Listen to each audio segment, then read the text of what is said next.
place called Ryde on the Isle of Wight, just off the south coast of England, the mainland over there. And one of the things that I've heard said over many years about me and what I do is that I do it all for the money, and that I make millions of pounds a year. I think it was 5 million, someone said, and they said they knew that. Oh, really? I wish I did. And apparently I live in this mansion and drive a Bentley. Not that I want a Bentley, therefore I don't drive one. And this is my Bentley. Here it is. It's a saloon car that you see being driven all over the place all the time. It's a few years old, not complaining about that, but some of the ludicrous things that are said, like, you know, I have a Bentley and a mansion and earn millions of pounds a year, it's just insane. So what we're going to do is show you me mansion. It's lovely.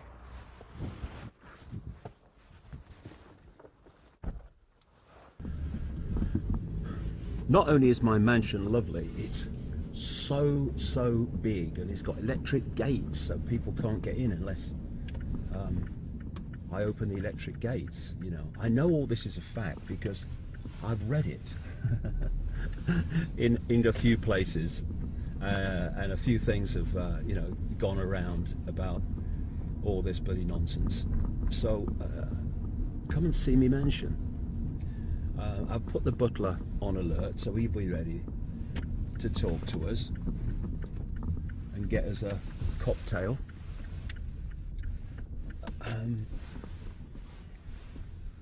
But the truth is usually, as always, rather different from the myth. Home sweet home.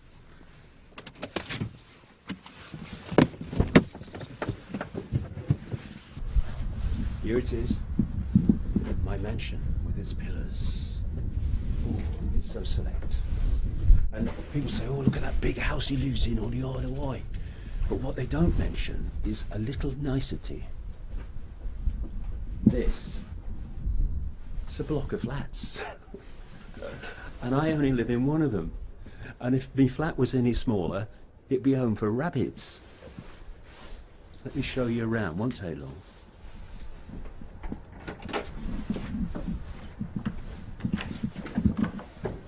Number 8, infinity, apparently. Come in. Excuse the mess, they're my light bulbs. I've been buying light bulbs. You know the old light bulbs? Before they banned them in Europe and brought in these twiddly green things that are cumulatively lethal. In fact, more than cumulatively if the mercury gets out. Well, they give off chemicals and radiation and all that stuff, so before the ban came in, I built loads of these bloody light bulbs, and I've got a place for most of them, but they're going to have to sit there. I'd rather they be there than have the other light bulbs.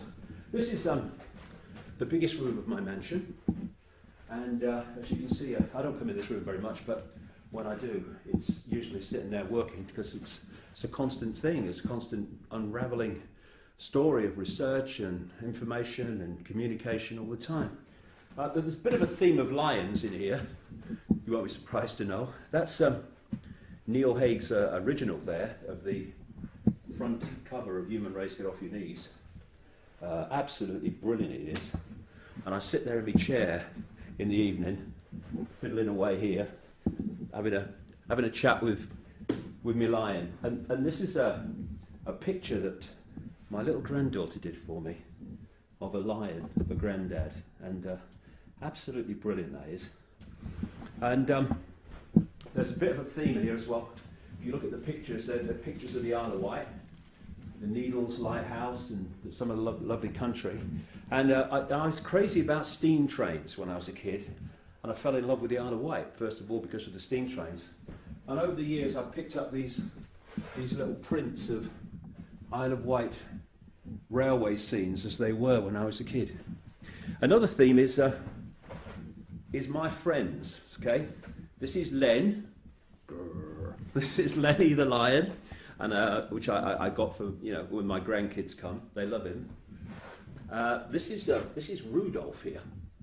Now, my flat is so big, my mansion is so big, that when I got this for my grandkids at Christmas to put out when they come round, I realised after Christmas I've got nowhere to put it, so it has to stay out all the year round.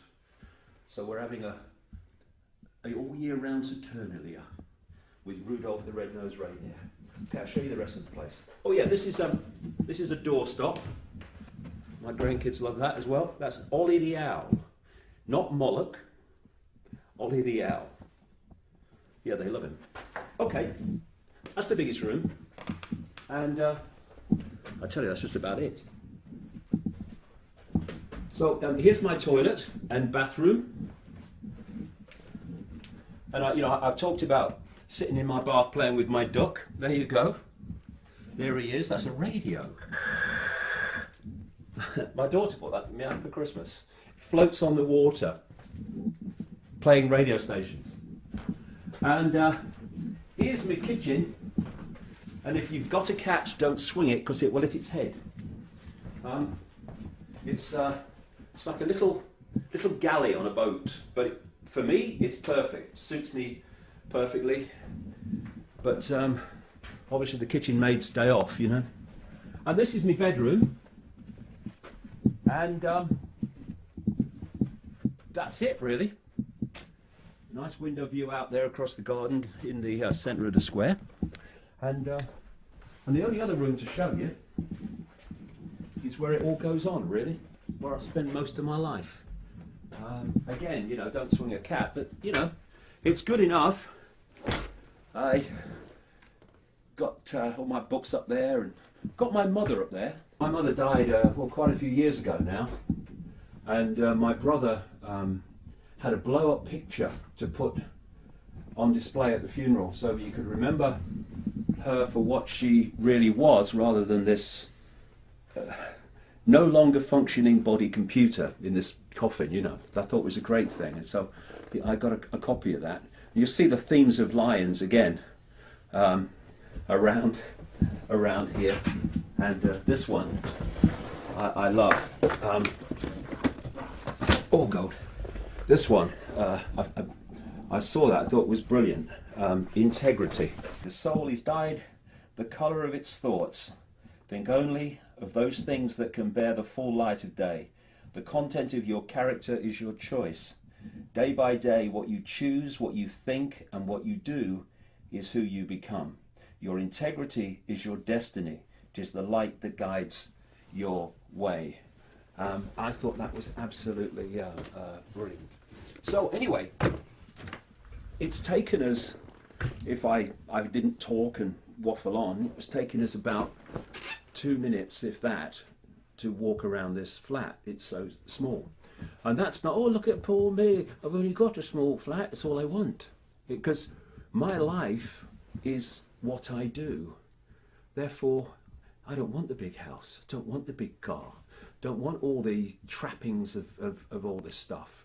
Because it's a strange thing that the world is such that people, a lot of people, find it very difficult to accept or believe that anyone would literally dedicate their life to a cause and work at it 7 days a week, sometimes, you know, 12, 15 hours, sometimes, often when I'm writing a book,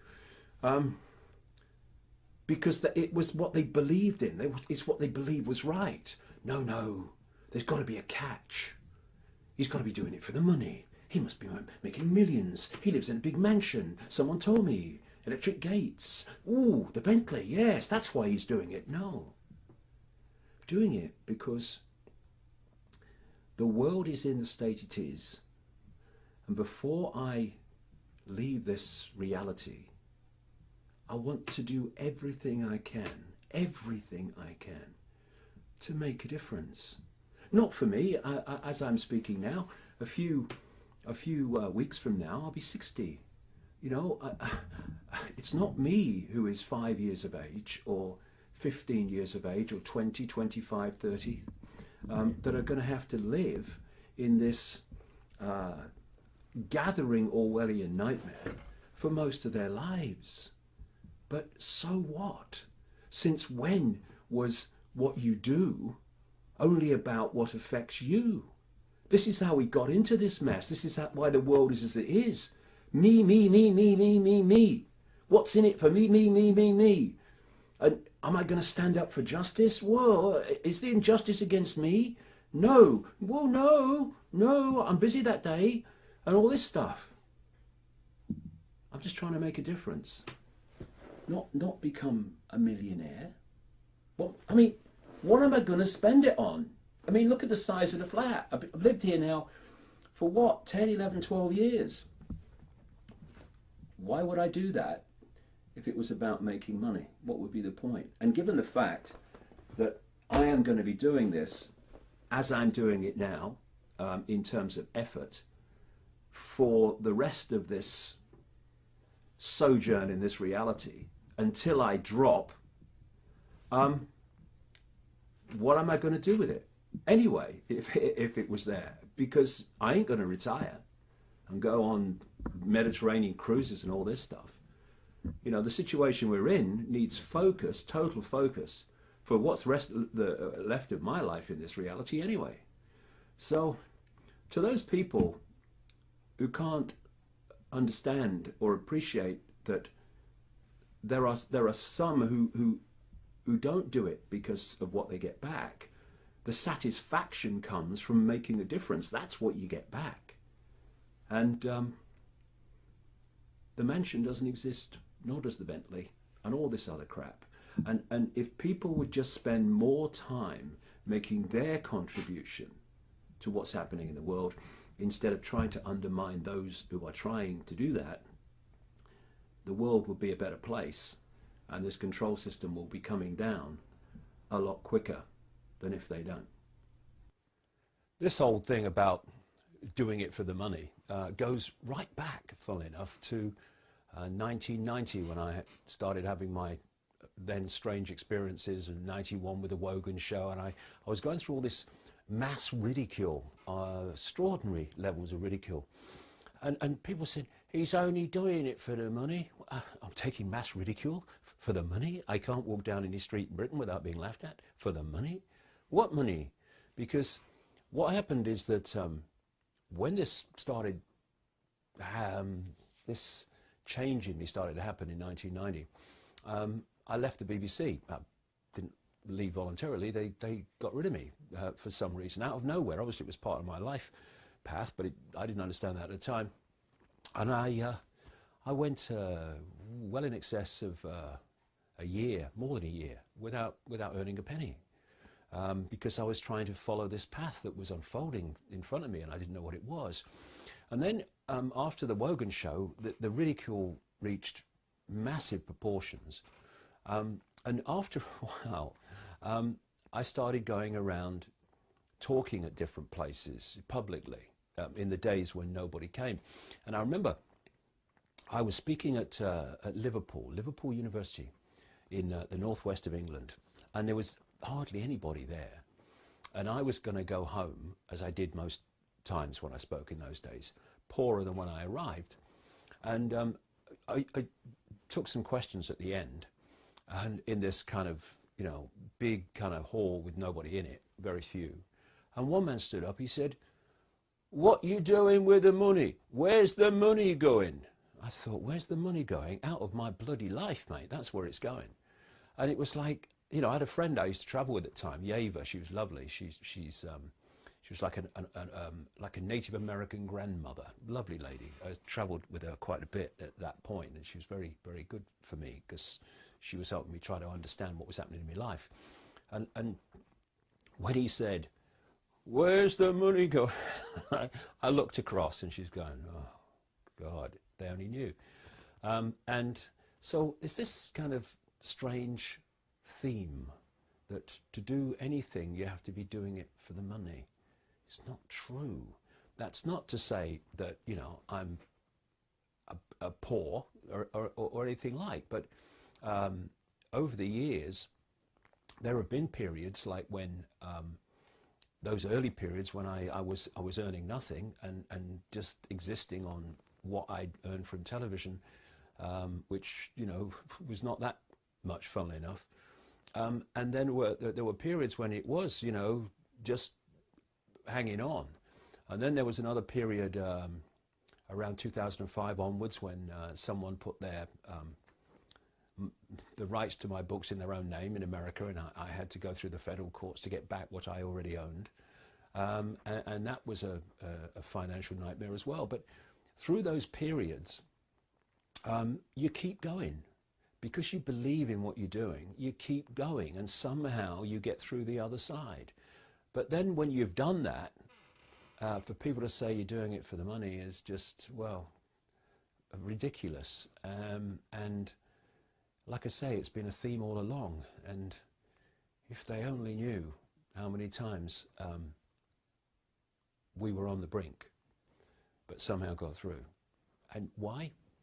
Because when you're passionate about something, you find a way.